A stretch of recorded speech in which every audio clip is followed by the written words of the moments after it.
6:34 on your Friday morning. We want to show you what's going on social media right now. This is happening right now, or it was happening at least, when the winds in this, this is from Crystal Beach, were whipping across the lake. You can see the water just rushing up and obviously hitting these beachfront houses in the Crystal Lake area yesterday at the height of this storm. This was posted on our Facebook page by Rick. Thank you so much to Rick for posting that for us. One more I want to show you is from Route 5 at Hoax. This is what it looked like at the height of the storm yesterday. This was also sent to us by a viewer, John, I believe. He was actually sitting in his car as the wind and the rain pushed all of that water onto Route 5, and that's where we find 7 Eyewitness News reporter Matt Beauvais. He's standing by live for us along Route 5 in that area of road that's closed right now between Big Tree and LaSalle. Matt, what's going on out there? Tell us about the water. We see it behind you, and it looks like it's whipping also.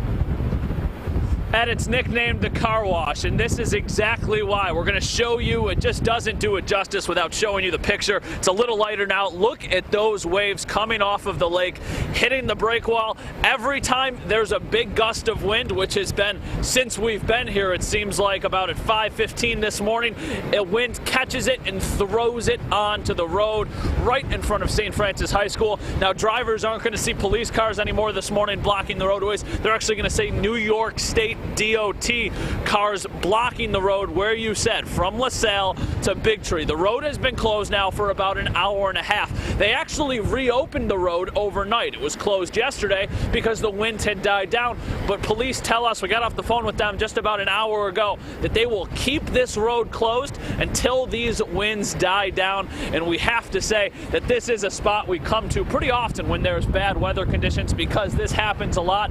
And this morning, very, very windy in comparison to even some of the other times that we've been out here. There's debris, there's small branches that are whipping around the streets.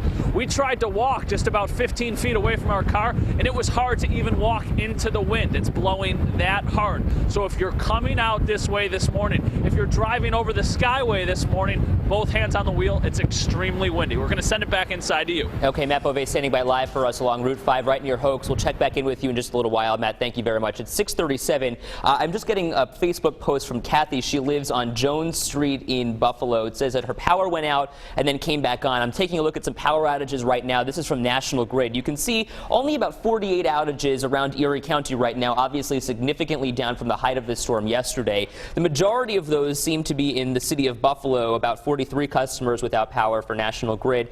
That power is expected back on about 4 o'clock this afternoon. As for NYSEG, you can see here about 114 outages around Erie County. Obviously, this too is significantly down from the height of the storm yesterday. It seems as if the majority of these outages are in Lancaster right now.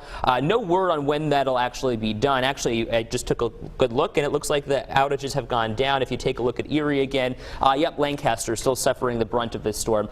So obviously, again, I say brunt and I use that lightly, but those power outages are certainly down from yesterday. Of course, now is a great time to download our Storm Shield app. You can download it in the App Store for your Apple device. It gives you breaking news alerts in the palm of your hand when it comes to weather, and you can also get text and phone call alerts if you're signed up for that. It's a great opportunity to download this app for you, especially with the severe weather that we've had over the last 24 hours or so, and what could potentially still be to come. Katie.